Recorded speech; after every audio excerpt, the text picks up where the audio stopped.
వచనం చూద్దాం. ఆదికాండం 41వ అధ్యాయం 25వ వచనం.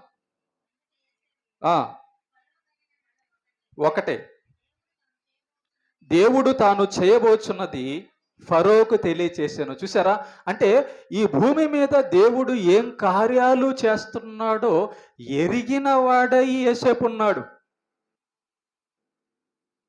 అంటే ఈ భూమి మీద జరుగుతున్న కార్యముల వెనకాల దేవుని యొక్క హస్తం ఉంది, దేవుని యొక్క ఆలోచన, దేవుని యొక్క ప్రణాళిక ఉందని యోసేపు చెప్తున్నాడు. దేవుడు గురించి చెప్తున్నాడు. రాజుతో ఏమని చెప్తున్నాడు అంటే, రాజా, దేవుడు తాను చేయబోచున్నది నీకు తెలియజేశాడు. చూసారా, జడ్జీల ముందు దేవుడి గురించి చెప్తున్నాడు, పోలీసుల ముందు దేవుడి గురించి చెప్తున్నాడు, రాజుల ముందు దేవుడి గురించి చెప్తున్నాడు, మనుషుల ముందు దేవుడి గురించి చెప్తున్నాడు. నీవు అలా రాజుల ముందు, మనుషుల ముందు దేవుడి గురించి చెప్పగలిగే స్థితిలో ఉన్నావా? రాజా, దేవుడు తాను చేయబోతున్నది మీకు తెలియచేస్తున్నాడు అంటున్నాడు. తర్వాత ఇంకొక వచనం, 41వ అధ్యాయము 28.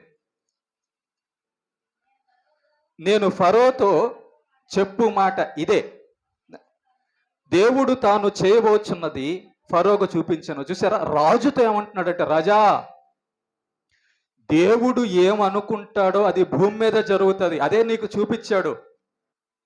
ఇలాగా ఒక ఎస్ఐ ముందు, డిఎస్పి ముందు, పోలీస్ ముందు, జడ్జి ముందు, తల్లిదండ్రుల ముందు, ఊరు వారి ముందు చెప్పగలవా? యేసు ప్రభు ఏం చెప్పాడో అదే జరుగుతుంది భూమి మీద అని ధైర్యంగా నువ్వు చెప్పగలవా? అలాంటి వాడు యోసేపు. రాజా, దేవుడు చెప్పిందే జరుగుతుంది ఇక్కడ, అంతే. అంటే దేవుడు చెప్పిందే జరుగుతుందన్న గట్టి నమ్మకం ఆ యోసేపుది అంటే అవును. అంటే తన సొంత ఆలోచనలు కానీ, ఈ భూమి మీద ఉన్న మనుషుల ఆలోచనలు కానీ జరగవా? కాదు. సృష్టికర్త ఆయన కాబట్టి ఆయన అనుకున్నదే ఆయన చేస్తాడు.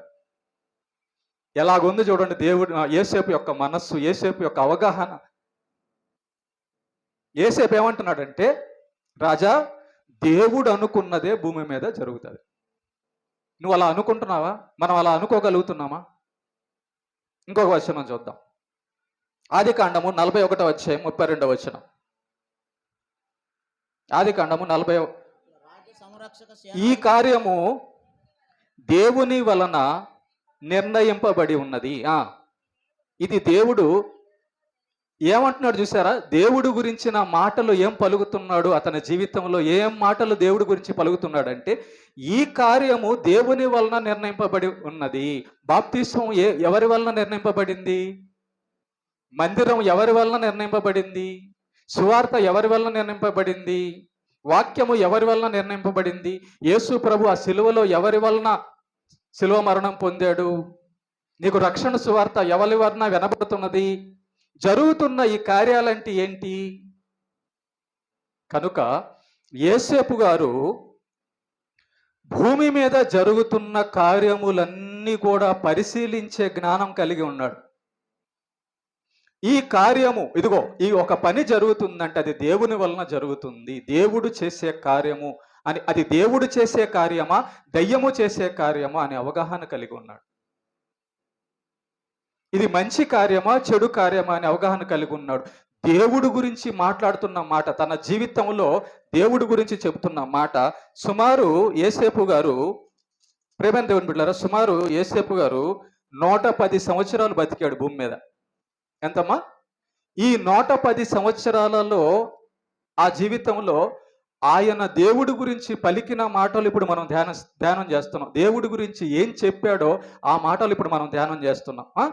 దేవుడు ఈ కార్యము దేవుని వలన నిర్ణయింపబడి ఉన్నది అంటున్నాడు. అంటే దేవుడు ఏ పని చేస్తున్నాడో ఆ పని, ఈ పని దేవుడు చేస్తున్న పని అనే అవగాహన కలిగి ఉన్నాడు అనమాట. మనలో ఎంతమంది భూమి మీద జరుగుతున్న దేవుని కార్యాలను గుర్తుపట్టగలిగే వారుగా ఉన్నాం?